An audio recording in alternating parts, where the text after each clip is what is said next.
Mapagpalang araw po sa ating lahat. Ako nga po pala si Angela Jan Agner at welcome po sa aking 365 Daily Devotion ni Pastor Russell Ocampo.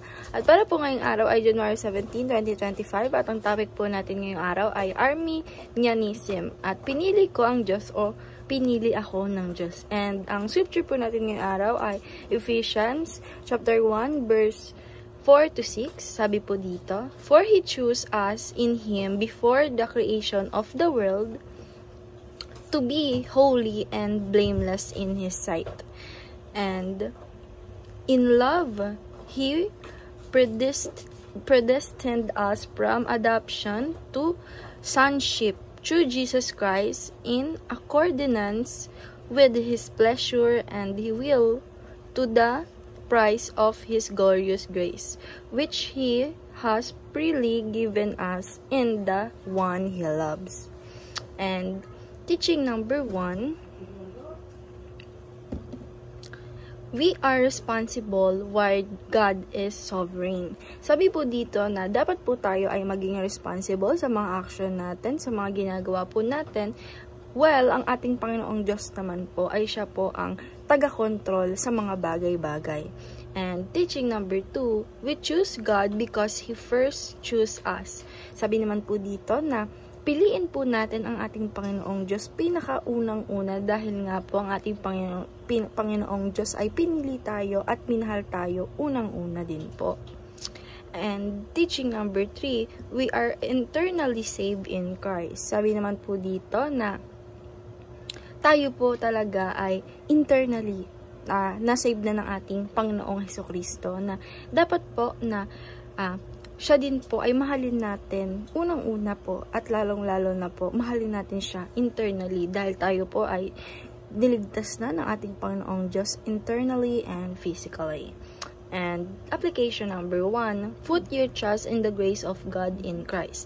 Sabi naman po dito na i-apply po natin sa sarili natin na tayo po ay magbigay ng pagdiniwala sa ating Panginoong Hesukristo, pati magbigay na rin po tayo ng ating grace para po sa ating Panginoong Diyos in His Christ. And application number 2, ponder upon God's love and grace today. Sabi naman po dito na ialay po natin sa sarili natin na dapat po ay magbigay tayo ng pagmamahal sa ating Panginoong Diyos at grace for our God. Na dapat po ay alam natin yan sa sarili natin at dapat po na isa puso po natin ang pagmamahal ng ating Panginoong Diyos sa atin.